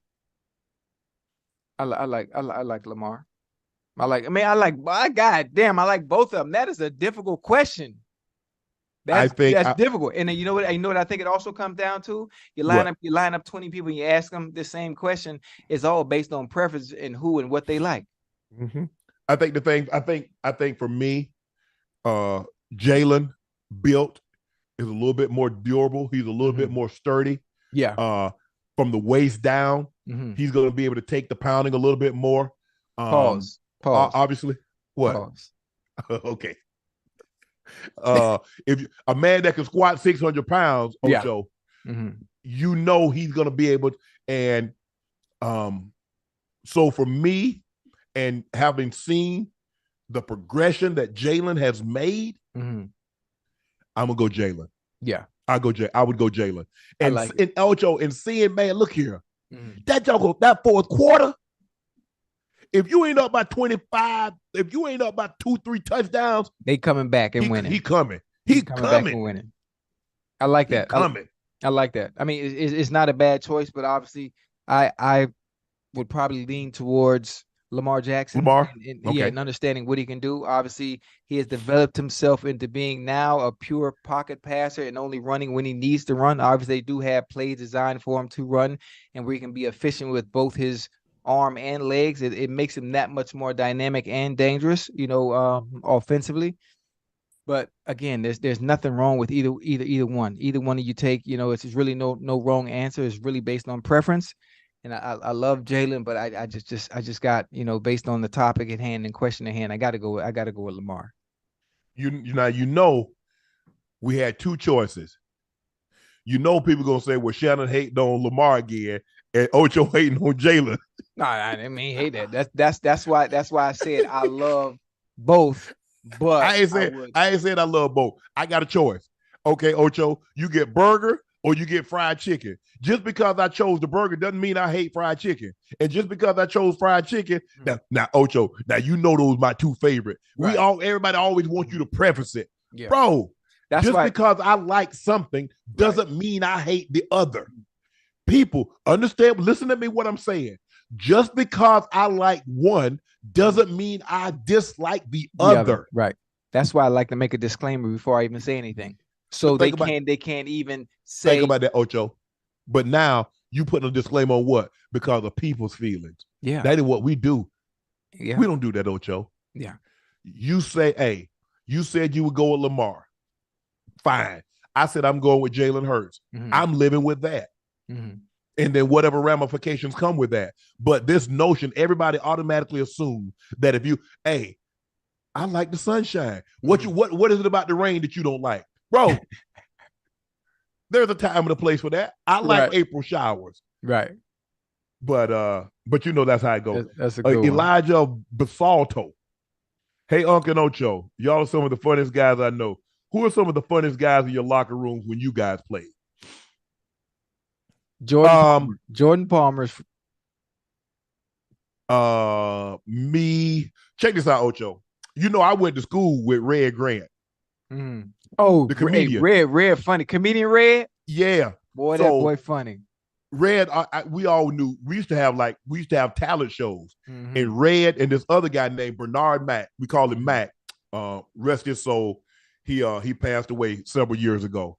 They would do the talent. But as far as just joning, I'm talking about just see something and just start back and have everybody, because nobody see you, boy. Yeah.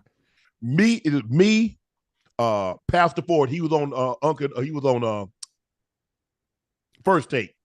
The short guy with the suit, he's Ford, now we used to call him Big Daddy. We had epic battles. Hey, I joined everybody. Yeah. It got so bad, they team up on me. They go 2-3 against me. But when it comes to just flat out joning, couldn't nobody see me at Savannah State. That's funny. When I'm thinking about my teammates that were really funny back then, just naturally funny. Sean Smith, one of the funniest dudes. Doesn't matter. D Lyman. Yeah, you know Sean. Yeah, I think he went to the Chiefs. I know him from the Chiefs. That's Sean. Sean is really funny. Very, very, very funny. Justin Smith. He was our first round pick. I forgot what college he came from. Justin Smith was hilarious. He was very funny. He was a hell of a player too, though. Yeah, he was very funny. And another person that was very funny that a lot of people wouldn't even know was Carson goddamn Palmer. Really? Carson had a fucking funny. He was very funny. He had a sense of humor, and it was a little different, and it's not what you expected, especially coming from a quarterback. But him and his brother Jordan Palmer were funny, and that was cool. That was cool. But in Denver, it was kind of like me and Keith Burns. Mm-hmm. He's a special teams coach at Tennessee State now, one of my best friends. But he and I was just like, we bagging on everybody else. Right. So everybody always talk about, man, why don't y'all ever get on each other? No, don't worry about that. Don't worry about us getting on each other. Yeah. We're going to get on you. I'm going to talk about you. Ocho, we would get on guys so bad with the outfit come on, we make them come up out of it.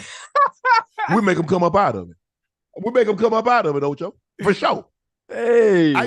When I was in college, Ocho, I used to run to the bus, and you'll ask a bucket, ask anybody that was from 89 to 80, from basically 87, 86, that was my freshman year. I was a little chill. Right. But from 87 to 89, Ocho, I go get on the bus. I'd be already dressed because we had to wear shirt and tie, jacket. Hey, I run, get to the bus. And I want to see what everybody got on. I'm make them come up out of it. Hey, listen, boy, them was some days. Matter of fact, the early days in Twitter when I was on the early days on Twitter, me, Lil Duval, Marlon Wayans, and Kevin Hart. Boy, we used to go at it back and forth with the jokes. Back and forth. I'm sure that the tweets are still there, obviously. Yeah. And then I used to have Ribbon Session or Jones Session with New Orleans, the people from New Orleans.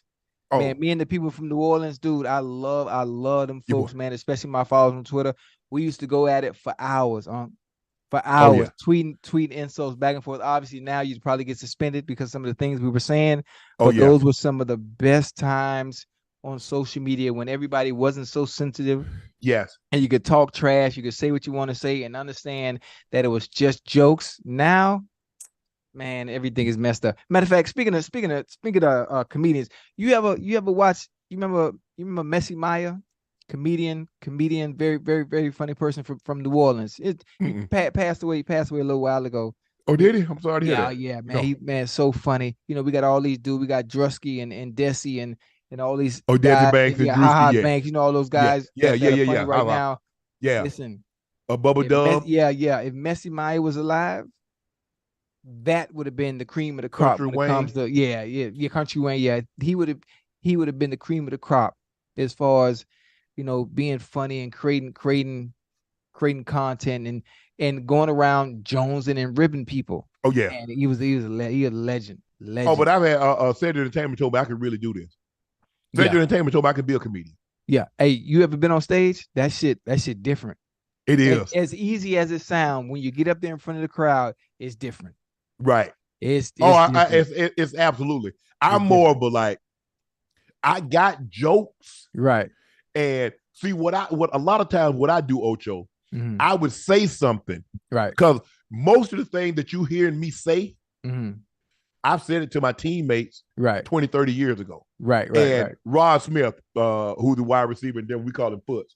He's like, y'all know he been saying the same jokes. Y'all just never heard it. Right. But we heard that 20 plus years ago. When I was at Savannah State, saying the same thing. So, and what I do is I try it out. Right. I try it out, you know, see, throw a little for something like that. Okay. Yeah. A little material. Right. I said, okay, I need to add something. I need, take something back. But I remember when I was working at CBS, I never forget, dude named PK, Pat Kerwin. So I would say things in production meetings. He says, you're not going to be able to say that. And this, he said, but this format is not for you. He says, you need to be somewhere where your full personality can be on display. Right. He said, what Stephen A. and what Bayless does, he said, that's the format you need to be in. Yeah. I said, you think so? He said, yeah. He said, with your knowledge, he says, you know everything. You know stats about baseball, basketball, football, track and field, the Olympics, this, that. He said, your knowledge, and then you funny. He said, you can make anything funny. So PK, Appreciate that because you told me what I should be doing a long time ago, even before I thought it was even a possibility. That's live. SM asked, can Nightcap be live at Ocho's wedding? Hey, that's a good baby. Man, she done fell asleep, man. God, I like that. Man, Rail taking sleep. She taking sleeping pills. She be taking NyQuil. She probably pregnant. Ain't no telling. Baby. God damn, Ocho. You heard me? You heard Unc say, somebody just asked a question and said, can we do Nightcap live from the wedding? Yeah, she said, yeah, she like that. You like that? Yeah, she like that. Yeah, we could do that. Hey, that'd be live. That'd be a first too.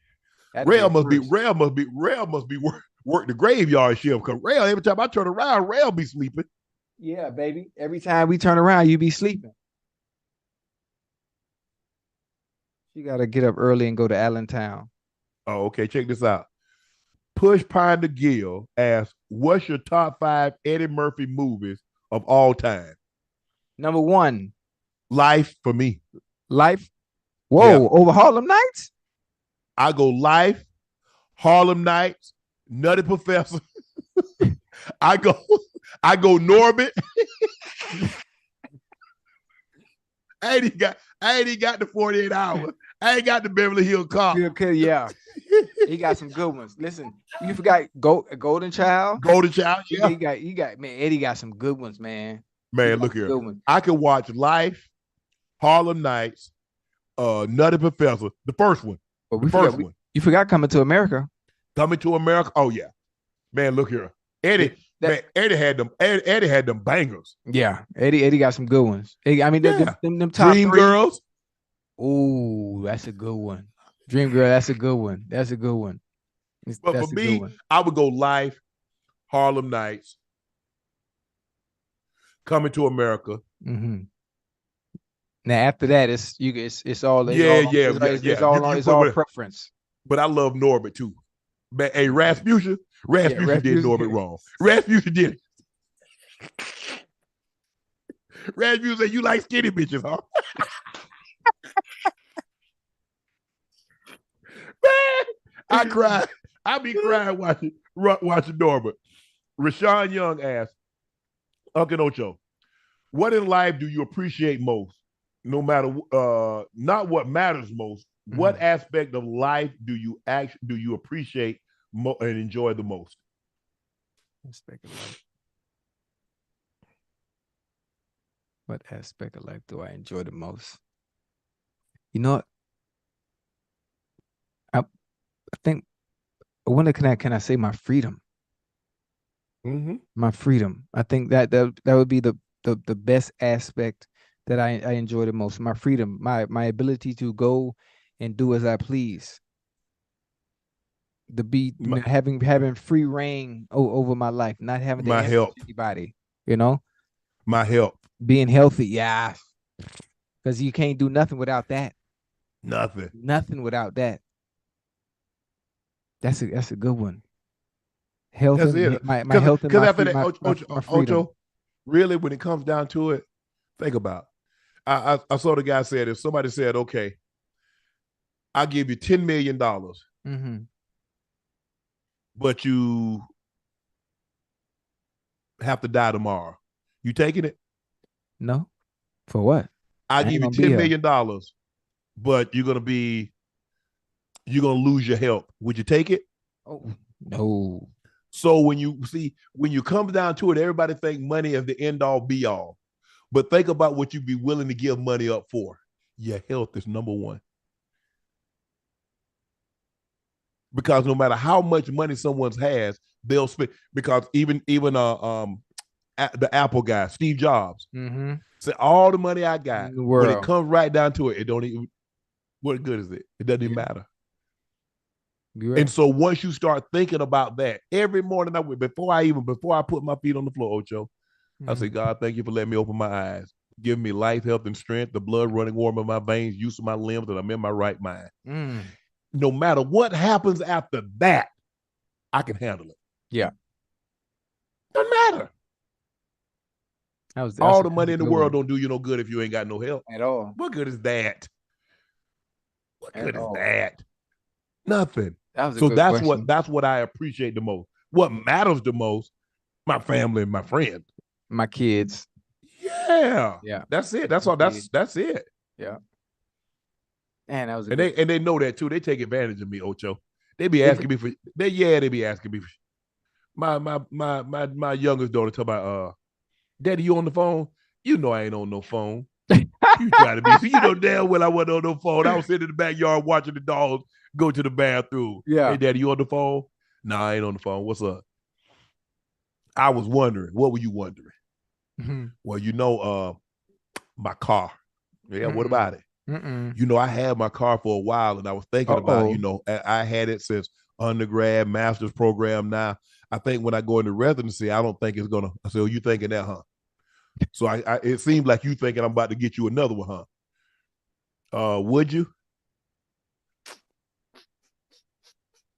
What's in it for me? Am I gonna be able to drive it? Am I be able to have a key to it? Right. Hey, that's a good one. Yeah, I was like, yeah. I shouldn't have told that story because I'm sure her brother and her sister gonna be. Yeah, they gonna see it. They gonna double back. They gonna double back. Oh, I got a good joke for you. What you got for me? I got a good joke. Chad, I know y'all ready. You know I'm a comedian now. Yeah, sure. Y'all ready? Y'all listening? Yep. What do you call it? What do you call an ant who likes to be alone? Antelope. No. Independent. You see what I'm saying, Joe? That sounds like something Jordan would say. Ash over here shaking her head. Oh my goodness. Shout out to everyone that commented about the show and has helped us. Shout out to everyone that's commented about this show and help y'all through depression and dark times recently. Those comments do not go unnoticed. Guys, look, when we put this show together, we kind of didn't know. We kind of knew what we wanted to do. We had no idea the kind of direction that it was going to go in. We were originally just going to talk about sports after game because normally when a sporting event ends, you got to wait 12, 14 hours before you actually get an in-depth analysis of what actually transpired. And I was like, okay, what if we did something to this? You know, sitting down with the team said, what if we did something like this? And so when we started talking about the games, we 30 minutes and we've already talked about the games. Now what do we talk about? Right. Now we found out that talking about life stories, things that's relatable to you guys took a liking to that. And so we want to thank you because it's kind of you that kind of put us on a path to where the show is.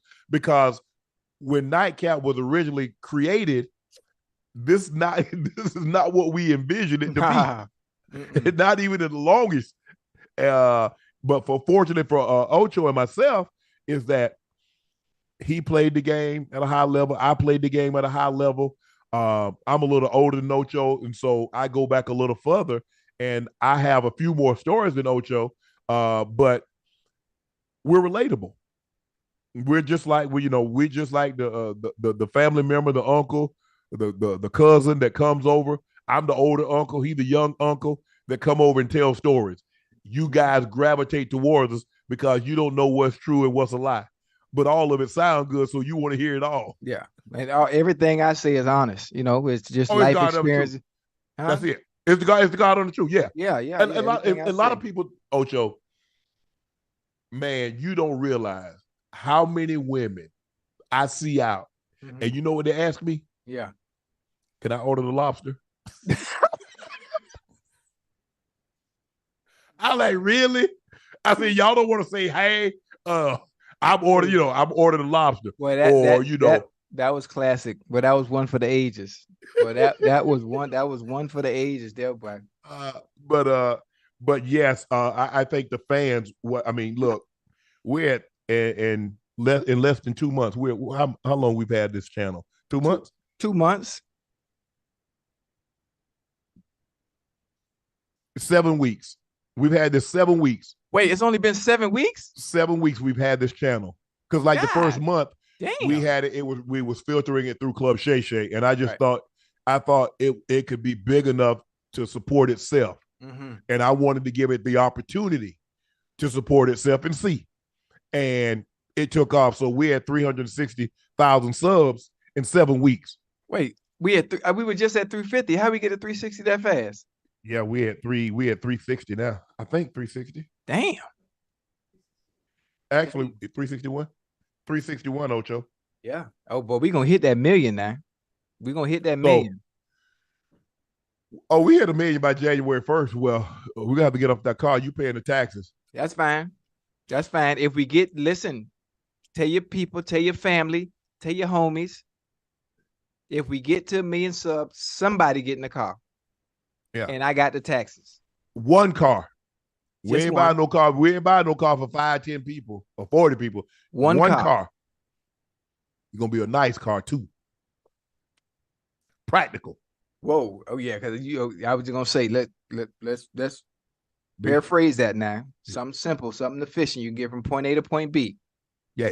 You ain't getting no goddamn BMW and no Audi and nothing like that. Nah. Get you something nice. You know, yeah, something nice, something real nice. A Kia. You know, Kia is nice. You seen the new Kias? No. Yeah, don't worry about it. You could Google it. Yeah. Or a Hyundai. Boy, hey, the new Hyundai is nice, boy. I don't know who is a part of their creative director program. You know, that was my daughter asked me for. Yeah. I got to check that out. What? She might be trying to pull an okie doke on me. No. She ain't putting no okie doke. But goddamn, I don't know what the hell Kia has done, and I don't know what the hell Hyundai has done. But goddamn, they stuff look nice now. Do they? Damn, they shit. I'm talking about real good. You know, I'm a BMW guy myself. BMW. Yeah. And BMW's cool. They cool. Ocho, bro, I'm 55. What you think I should be driving? A Ferrari? Man, at 55, no, a Ferrari is what you did when you were young. You were in 20s. Exactly. We was playing. Like at your age, you supposed to have like a Cadillac. You out your damn mind. Nah, you supposed to be driving a Cadillac or a Lincoln or something. I'm driving a BMW, a M70 EV. Nah, no, that ain't you, Unc, man. That is me. Get you me. Get you a Cadillac, get you a Lincoln. What else you if you like a truck, get you the Harley Davidson, get you a Harley Davidson pickup truck. F-150, really, bro? Yeah, that's you. That's you. I mean, at 55. A couple of years ago, I almost got a Shelby though. I almost got that Shelby. Okay. Yeah. I almost got that Shelby. Yeah, they nice. They bro. Yeah. No, I got actually I do. I got an M70 EV. BMW. I think a run too. Mm-hmm. Hey, all y'all was talking smack. Hey, Marcellus Wiley, Reggie Bush, don't let me catch you on the road with those Teslas. Don't let me catch you on the road. Okay. And so I'm testing you. Don't let me see you. Yeah. Hey, I run. I got another joke. What you? Oh Lord. I got another joke. Go ahead, tell it. Baby. What kind of ant is good at adding things up?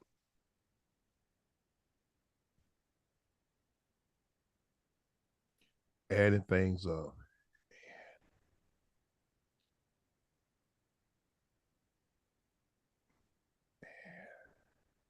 What kind of ant, Ocho? Accountant. Lord have mercy, Ocho. Hey, I thought when you said you could tell you got on stage, I thought you was like telling stuff like you telling knock jokes on stage.